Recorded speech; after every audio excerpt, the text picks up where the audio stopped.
And whoa! Might want to get that rubber line on the left out of the way. That's the ABS line.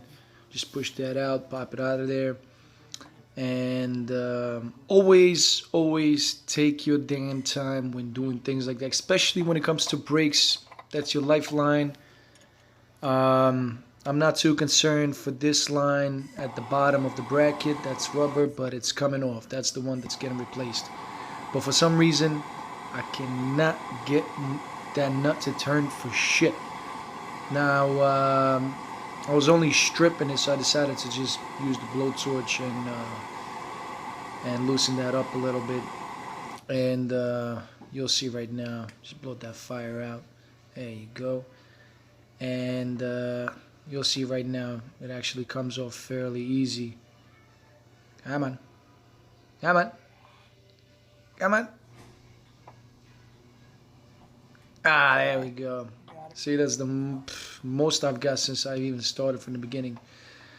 So at this point, it's very easy to remove. Once it cooled off, I was able to use my fingers as well.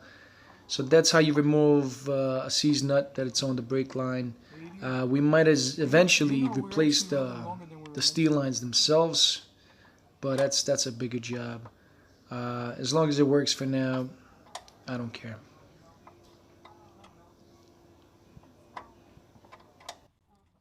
At this point, I'm just going to speed up the video.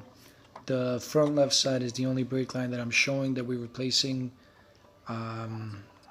It took a while, honestly. And the banjo bolts for the calipers, oh my god, we couldn't find those for shit. We have the front ones, but the rear ones we couldn't find due to us misplacing it. But funny thing is, when we left the garage, the next day my brother found them in a toolbox in a plastic container. You know what? Things like these just happen. What are you gonna do? Alright, on to the next.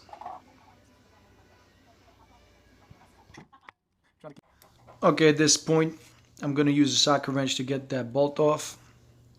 And all you gotta do is unhook the mount off that hole. Make sure your brake line is off. That's you pop it off. Now I'm reusing the bolt, so don't throw that away. What you do is just hook it up nicely, and before you put the bolt in, you wanna hand thread the steel line into it. Just hand thread as much as you can. It'll be more precise. You don't want to cross thread anything. Trust me. Then you gotta buy a new one. Hook it on. Reuse the bolt. And once you get that in properly, very tight, then you will use the wrench to retighten the steel line. And you're good to go. And the steel line goes onto the caliper with the banjo bolt. These are original bolts, so I'm just hand tightening it here. Make sure it fits. Without the washers. Washers must be 100% copper because copper is soft and it will create 100% seal. You don't want leaks on your brake line. Anyways, if you're a subscriber and if you watched my previous video, you know that I scratched that caliper on the right hand side and front by trying to place my aftermarket Brighton GTS's over the big brake kit. And it could not clear. Now I scratched it on that side where I'm sanding and a little bit on top due to trying to mount the wheel, not realizing that it wouldn't lay flat on the rotor. It was pretty upsetting. We ended up figuring out that we need the spacers, which you can see on the rotor right now. So we sanded that down. I'm just using a compressor to blow up the dust. You don't want dust accumulating there. I'm using a little bit of brake cleaner and just touching the spots where the scratch is. Do not try to wipe anything with the brake cleaner with a high heat paint. It will damage the paint or come off or bubble up. Now I'm just using some masking tape, placing it around the caliper, and I'm flaring the inside. I'm flaring it outward. This way, when you're doing touch-up paint, it causes a fade over the surface, so you can never tell that it was repainted. What? Comes out beautifully. Also, mind you that I did the gold spray paint, and after it dried, I did the clear coat again. You gotta do that. Now I got my brother holding a cardboard covering the rotor. You don't want any spray going over there. And after this point, we were done. I think at this point I'm using a clear coat. I'm not sure, but it's just minor touches. Don't overdo it. No, this is the gold. What? Don't overdo it. You don't want runny paint on your caliper. You want it to look great.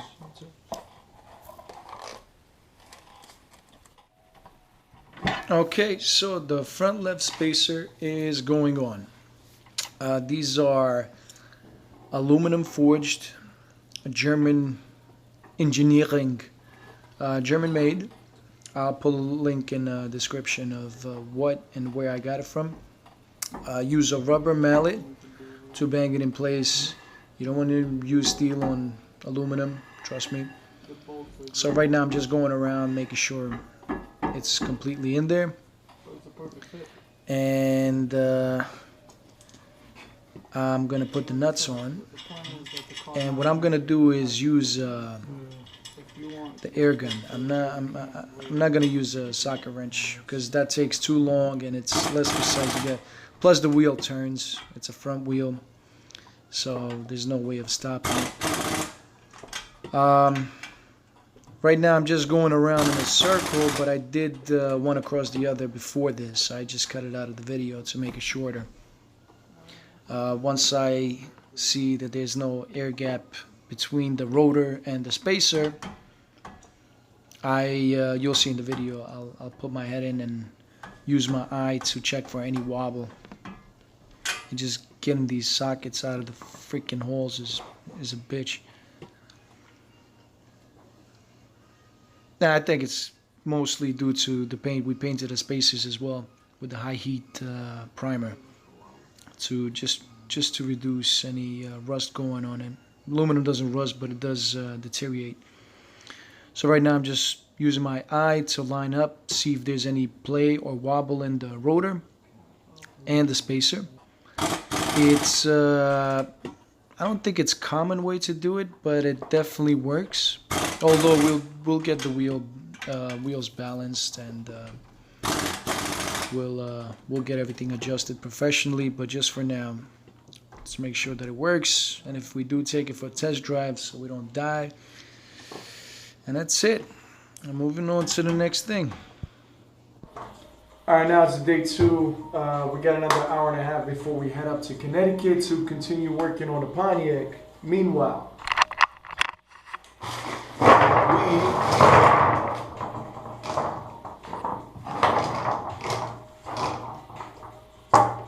these are original lug nuts to the original wheels of the G8, and these are the aftermarket ones.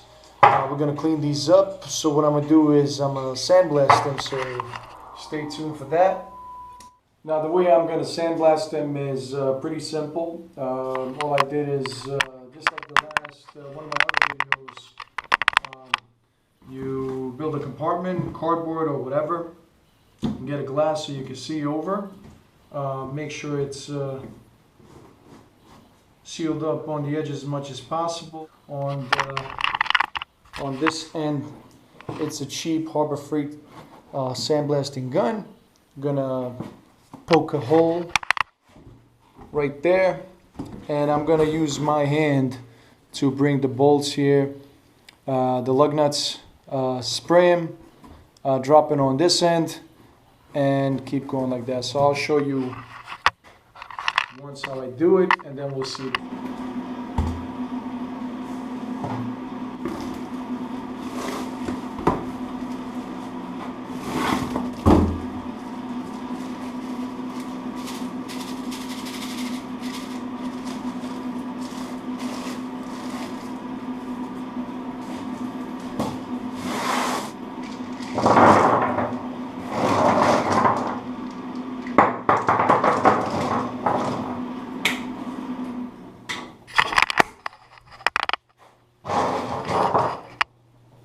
that's basically it.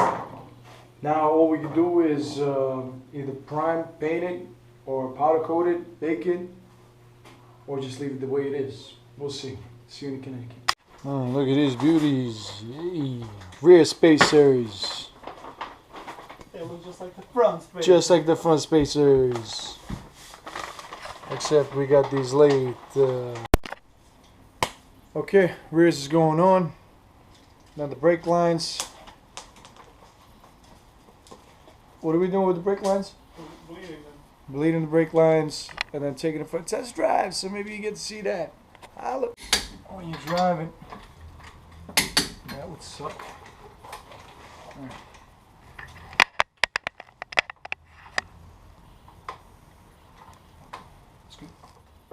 And here we're bleeding the brakes.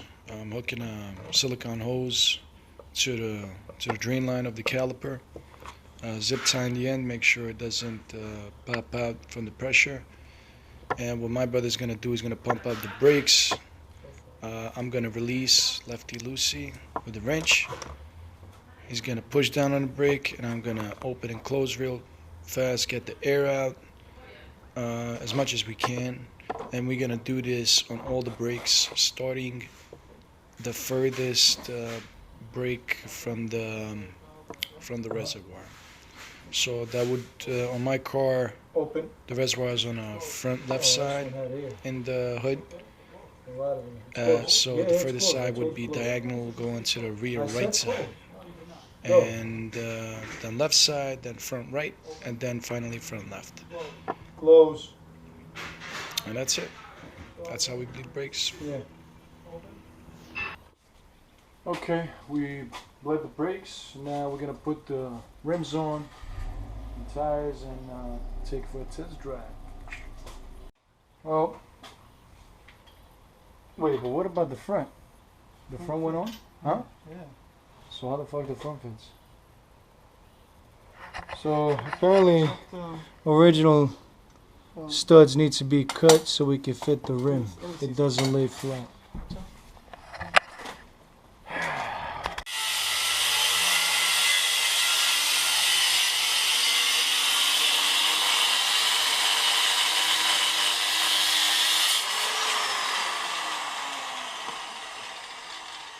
That should be good. Yeah, let's go to the rear. Huh? Let's go to the rear. Is it really loud or? Oh, it's alright. Upstairs, I don't hear it that much.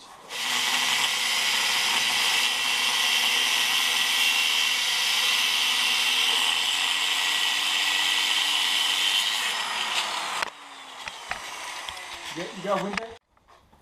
Okay, all studs needed to be cut down to fit the rims. Luckily, we cleared the calipers. Spacers are on, tires are on. I'm gonna drop it now, and you're gonna see the wide stance. Let's get it. Okay, the car's almost down. So we're stuck at this point. We're gonna see if we can roll back without damaging the front bumper. Problem is, I can't roll it back because I can't put it on neutral. We don't have any shoes. So we're gonna get this little bad boy right here. And of course, smart car's batteries are in the back. Oh no, the batteries on the passenger side. Okay, the car is off the supports. Yeah. So we probably have the widest G8 in the country. All right. We don't? Yo, look at that. Oh my God, it's so fucking low. That is so sick. Huh? Yeah, that's crazy. Go ahead, I want to record. It's going to be very difficult.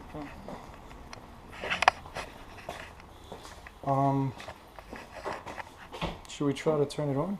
Try to turn it on, fuck. That door. Close the door, close the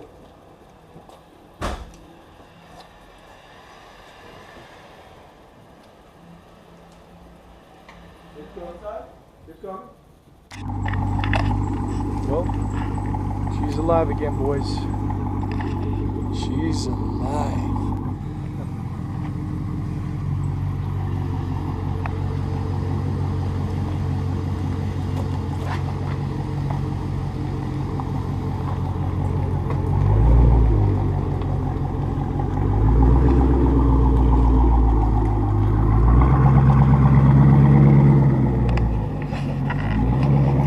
Yeah, it's definitely too low. We gotta flare out the fenders.